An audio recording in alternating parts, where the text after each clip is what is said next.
The idea of planning my best friend's wedding had been something I looked forward to for years.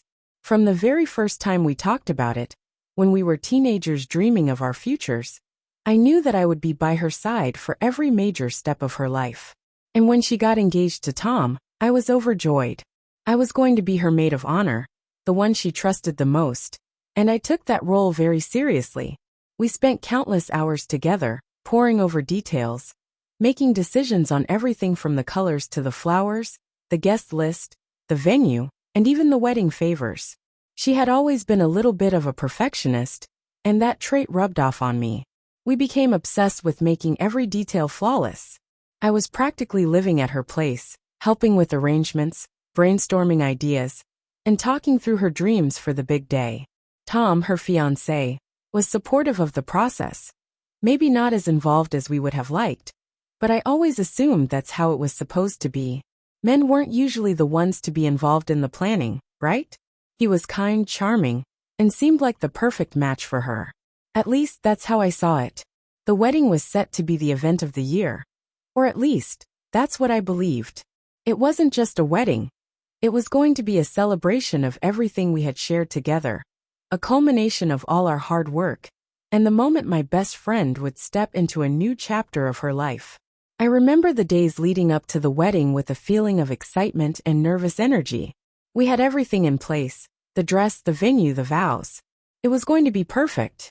Her happiness was infectious, and I couldn't wait to see her walk down the aisle, knowing I had helped her create this moment. But as I looked at her, so excited and ready for this new chapter, something started to feel off. I couldn't put my finger on it at first, but there was a tension building between her and Tom. Small things, a brief exchange here and there, a quiet moment between them where the energy didn't quite feel right. But I told myself it was just pre-wedding jitters.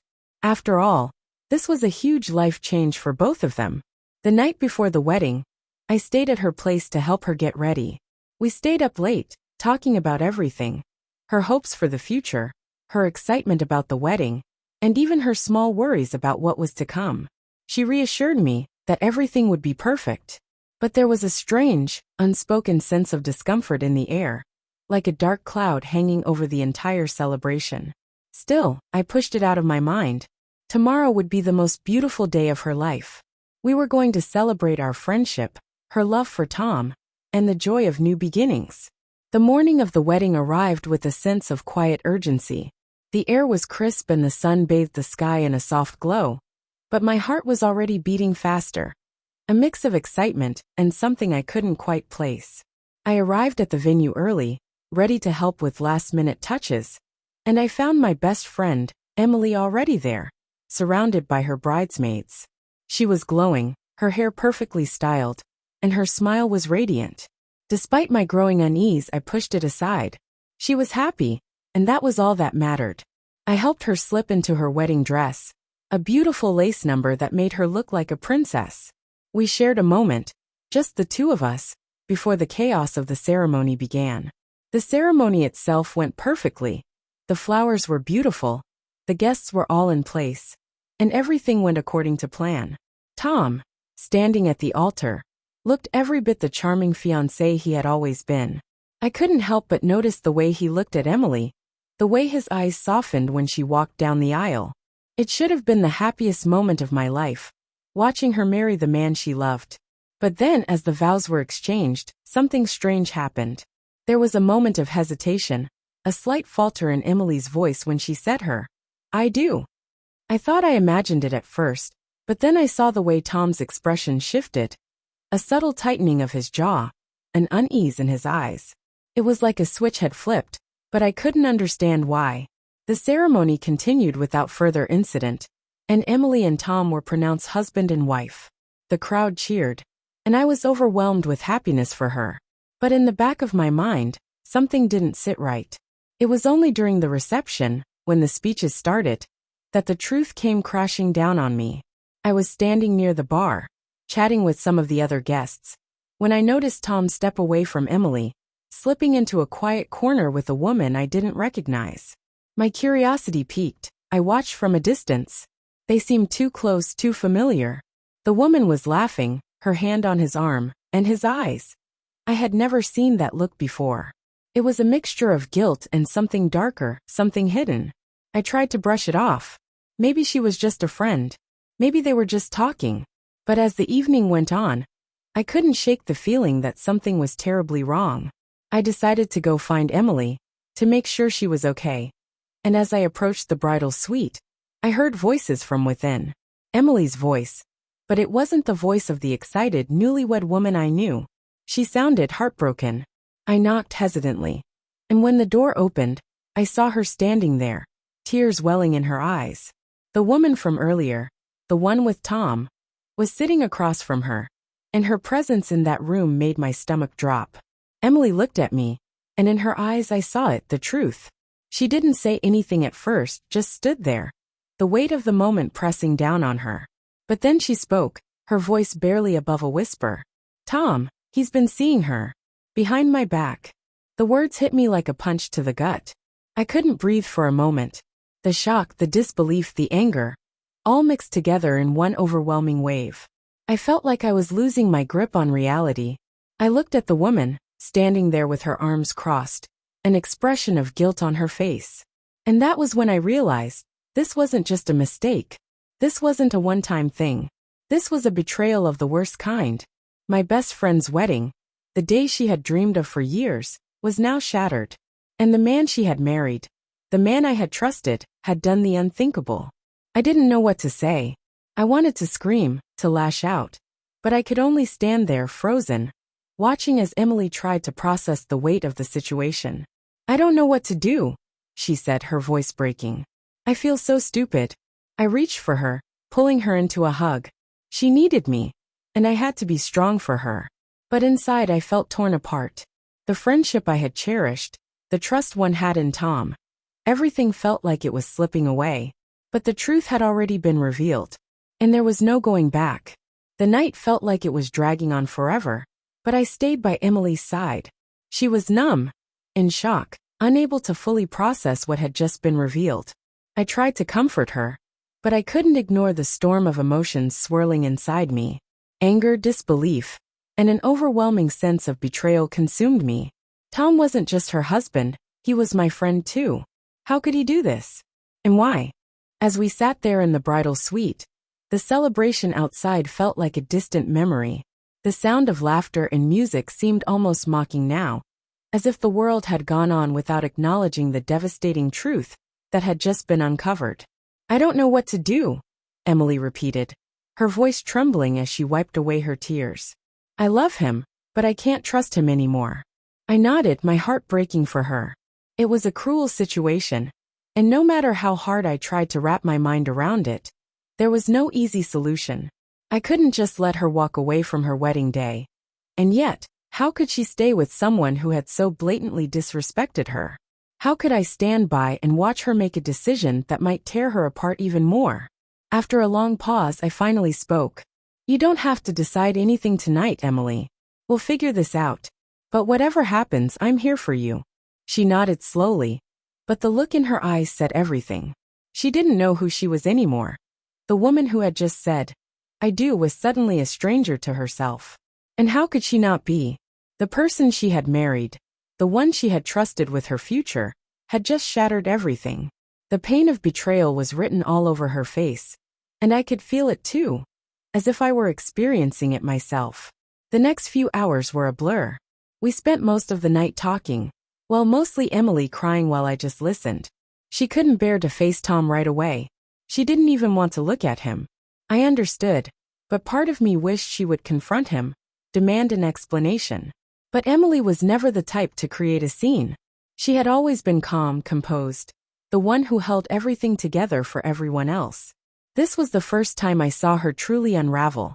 I had to leave her for a while to check in on the guests. People were starting to notice that something was wrong.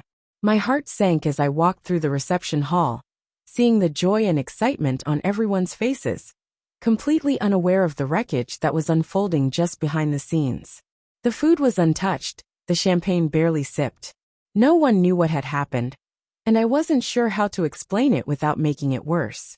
When I returned to Emily, I found her pacing in the bridal suite, her face pale, her hands trembling. She'd made a decision. "I'm going to talk to him," she said, her voice quiet but firm. "I need answers. I can't live with this uncertainty." I tried to stop her, to warn her that she might not get the answers she was looking for. But I knew there was no stopping her now. She needed to hear it from him. She needed to know if their marriage was a lie from the beginning, or if it had truly been something real, something worth saving. I followed her down the hallway, my mind racing.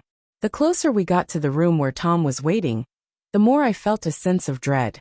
Would Emily be able to handle the truth? Would she even want to? What if Tom's answer only made things worse? We stood outside the door, silent for a moment. I knew she was hesitating, and I wanted to say something to comfort her, but the words wouldn't come. Finally, Emily took a deep breath, pushed the door open, and stepped inside. I didn't go in with her. I knew this was her moment, her chance to confront him on her own terms.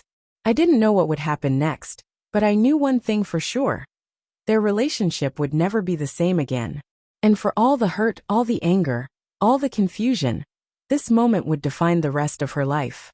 The minutes stretched out in agonizing silence as I stood outside the door, listening to the muffled sounds of their conversation. I couldn't hear much, but every now and then I caught bits and pieces of Emily's voice, shaking, pleading, demanding answers. I closed my eyes, unable to focus on anything except the sinking feeling in my chest. I waited and waited, but no matter how much I tried to prepare myself for the moment when Emily would emerge, I wasn't ready for what came next. The door swung open suddenly, and I almost didn't recognize her at first. Her face was drained of color, her eyes red from the tears, her shoulders slumped in defeat. I knew she hadn't found the answers she'd been hoping for. Or perhaps, worse yet, she'd uncovered a truth far darker than she could have ever imagined. She didn't say anything as she walked past me, her steps slow and heavy. I reached out instinctively, touching her arm gently. What happened?" I asked, my voice soft. "What did he say?" She stopped for a moment, but only for a second. She didn't look at me. Her voice was barely a whisper as she spoke, as if she couldn't bear to say it out loud. "It's worse than I thought," she said, her words trembling. He's been seeing someone else. For months. And the worst part, he doesn't even feel sorry. He just wants me to forgive him." I felt my heart shatter for her. She deserved so much more than this. She had been nothing but loyal, supportive, loving. And in return she got lies and betrayal. The truth was ugly, and it was crushing her, crushing me too, just hearing it. "He doesn't even love me anymore," Emily continued, her voice cracking. "He doesn't regret it. He doesn't want to fight for this. For us." I could see the depth of her pain. This wasn't just about infidelity. This was about everything she had built with Tom.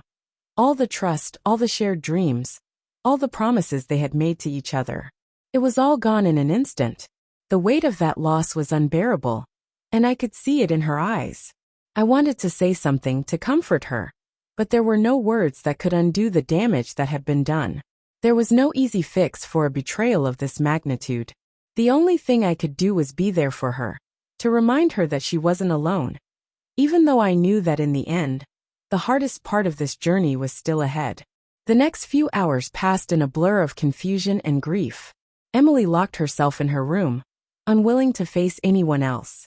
I did my best to keep people distracted, but I could see the pity in their eyes. They had no idea what was going on, but I could feel the undercurrent of concern and curiosity as the evening dragged on. I stayed by Emily's side, offering her a shoulder to cry on, trying to offer any comfort I could. But nothing I said made things better. Her world had been shattered, and she needed time to process it all. Time to come to terms with the fact that the man she had planned her entire future with wasn't the person she thought he was. At one point, Emily turned to me, her voice small and fragile. "I thought I knew him," she said, her eyes distant. "I thought he was the one who would never hurt me." I didn't know what to say. How could I explain that sometimes, even the people we love most are capable of hurting us in ways we never imagined? How could I tell her that this wasn't her fault? That Tom's betrayal was a reflection of him, not her? "I know, Em," was all I could say. "I know." The night wore on, and the reality of what had happened settled over us like a heavy cloud. Emily's wedding had been ruined, but more importantly, her heart was broken. And the worst part was that there was no way to fix it. Not right away, at least. The betrayal had broken something inside her. The trust she had given so freely was now gone. And with it, the foundation of her relationship with Tom. I could see it in the way she looked at him. The absence of love, replaced by an unsettling emptiness. The evening ended in quiet chaos. Guests trickled out, unaware of the devastation that had unfolded just hours before. Emily and Tom were barely speaking, their once joyful wedding day now a distant memory. I couldn't help but feel a deep sense of sorrow for both of them. Even though my loyalty lay with Emily, I could only watch as she tried to pick up the pieces of her broken heart, unsure of what to do next.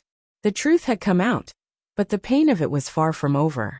And as I stood there, watching Emily struggle to process everything, I realized that the real journey, the one toward healing, was just beginning. The days after the confrontation blurred into one long, painful haze. It felt like I was moving through life in slow motion, each step heavier than the last. I stayed with Emily at her house, not because she asked me to, but because I couldn't stand the thought of leaving her alone.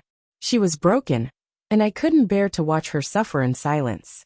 Her tears, once rare, now seemed endless. Every time I looked at her, I saw the devastation in her eyes. It was as if the woman who had been so full of life just days ago had disappeared, replaced by someone I barely recognized. The spark had gone from her smile, and the hope that once lit up her face was now clouded with confusion and grief. She was struggling to comprehend how everything she had known and loved could turn so suddenly into this cruel, unrecognizable mess. We talked little in the first few days. Every conversation seemed to bring her back to the same place. The betrayal, the lies, the emptiness left behind. It was hard to know what to say. Nothing I offered could erase the pain or undo the damage Tom had caused. And as much as I wanted to tell her that everything would be okay, I knew it wouldn't be that simple. I tried to keep things normal for her. We spent some time watching her favorite movies, though I could see she wasn't really paying attention. The silence between us grew, and I could feel the weight of the unsaid words hanging heavily in the room. At night, when the house was quiet, she would cry into her pillow, her sobs muffled by the sheets. I stayed awake listening, unsure whether I should comfort her or let her grieve in solitude. I wanted so badly to take away her pain, but all I could do was sit beside her, offering my presence, my steady hand. One night, after another long stretch of silence, she finally spoke. Her voice was raw, stripped of its usual strength. "I don't know what to do anymore," she confessed, her eyes looking empty as she stared into the distance. "How am I supposed to move on from this? How do you even begin to heal when the person you trusted most betrays you?" Her words hit me like a physical blow. I couldn't imagine the depth of her pain, the confusion swirling in her mind. How do you heal from something so deep? From someone who promised to love you forever, only to shatter that promise without remorse? It was a wound no one could see, but one that was bleeding inside her, silently and steadily. "It's not your fault," I said gently, reaching for her hand. "None of this is your fault, Em." She pulled her hand away, shaking her head as if to dismiss my comfort. "But I trusted him," she whispered, the pain in her voice breaking me. "I thought we had everything. I thought I knew him. How could I have been so blind?" "You weren't blind," I said, my voice firm. "You were in love. And love makes you believe in the best in people, even when they don't deserve it." She let out a bitter laugh, but it was hollow, devoid of real humor. "I don't even know who he is anymore," she said. "I thought he was the one I'd marry, the one I'd spend my life with. Now, I don't know what to believe." The sadness in her voice made my heart ache. She was lost in her own mind, lost in her own doubts. The person she had trusted most had torn apart the foundation of her world, and now she was left picking up the pieces, unsure of where to start. It was heartbreaking to watch her question everything: her relationship, her judgment, and her worth. I sat beside her for what felt like hours, offering her whatever comfort I could. There were no easy answers, no shortcuts through the pain, but as we sat together in the quiet, I could feel a glimmer of hope, a small but steady flicker that maybe, just maybe, Emily would be able to find her way back from this. It wouldn't happen overnight, but in time she would heal. She had to. As the days passed, Emily began to show small signs of recovery.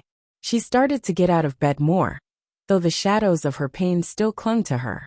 She began to talk more, to reflect on what had happened, even though it was clear that she wasn't ready to forgive yet. It was a long and painful road, and it would take time for her to understand how to move forward. But the first steps had been taken. In those moments, I reminded her of one thing. The pain wouldn't last forever. And as much as it felt like her world had crumbled, it wasn't the end. It was just the beginning of something new. The healing process wasn't linear. Some days would be better than others, but in the end, she would find a way to move on. And when she did, I would be there, by her side, just as I always had been. Time passed, and with it, Emily began to find her footing again. It wasn't easy, and it certainly wasn't quick. There were days when the weight of the betrayal threatened to pull her under, days when the pain felt fresh, as though it had just happened.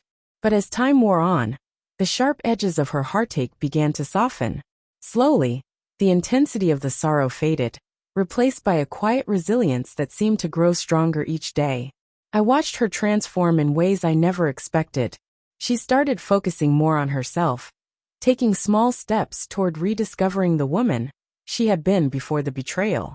She started going for long walks in the park, spending time doing things that brought her joy, even if it was just reading her favorite book or cooking a meal for herself. For the first time in months, I saw the spark in her eyes again, though it was different now, quieter, more measured, but still there. One afternoon, we sat together in her living room, sipping tea, the kind of comfortable silence that only true friends can share. Emily looked at me with a faint smile, the kind of smile that told me she was finally starting to feel like herself again. "I've been thinking," she said softly, her fingers wrapped around her mug. "About everything. About Tom. About us." I waited for her to continue, knowing she needed to process things in her own time.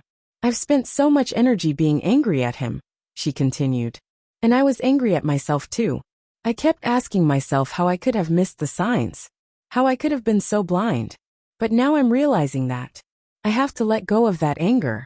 I need to let go of everything." I raised an eyebrow, surprised. "Let go of the anger? After everything he did?" Emily nodded, her gaze distant but steady. "Yes, because holding on to it isn't helping me heal. It's only keeping me stuck. I can't move forward if I'm constantly dragging the past with me." Her words hit me with a quiet power. It was true. Holding on to anger and bitterness would only prolong her pain, trapping her in the same cycle of hurt. It wasn't easy to let go of that, especially when the betrayal felt so personal. But Emily had learned one of the most important lessons in life, that forgiveness wasn't just for the person who wronged you, but for yourself too. "I'm not saying I'll ever forget what he did," she added, her voice steady but firm. "But I can't keep letting it control me. I can't let it define who I am. I'm more than this pain." I smiled at her, proud of the woman she was becoming. The road to healing had been long, and at times it felt impossible, but Emily had found her strength. She was finally taking her power back. "You're stronger than you realize," I told her, my voice thick with emotion. "And you'll keep growing. You'll keep getting better." She nodded slowly, a peaceful look on her face. "I think I'm starting to believe that." It wasn't just about moving on from Tom. It was about reclaiming her life, her happiness, and her sense of self. Emily had learned to set boundaries, to prioritize her own well-being, and to surround herself with the people who truly cared for her. She'd started rebuilding her life on her terms, and that was the most important step she could take. A few months later, Emily had made significant progress. She wasn't completely healed, but she was no longer defined by the betrayal. She had learned how to trust again, not just others but herself. She had learned the importance of self-care, of taking things one step at a time, and of not letting her past define her future. We sat together one evening, reflecting on everything that had happened, and I could see the strength in her that I hadn't seen before. Emily had turned her pain into resilience, and that resilience was something no one could take away from her. "I'm not where I want to be yet," she admitted with a small smile. "But I'm on my way." And that was enough. That was more than enough. Because in the end, it wasn't about erasing the past or forgetting the hurt. It was about moving forward, stronger and more self-aware than before. Emily had faced the storm, and she had come out the other side not just intact, but wiser and more grounded. "I'm proud of you," I said, my voice full of admiration. "Thank you," she whispered, her eyes shining with a quiet pride. "And I'll be okay. I'll make sure of it." With those words, I knew that no matter what had happened, no matter how dark the days had been, Emily had found her way back to herself. And she would continue to grow, to heal, and to thrive, no matter what life threw her way. The journey had been painful, but it had also been transformative. And in the end, it was this journey that would shape her into the person she was always meant to be, stronger, wiser, and unbreakable.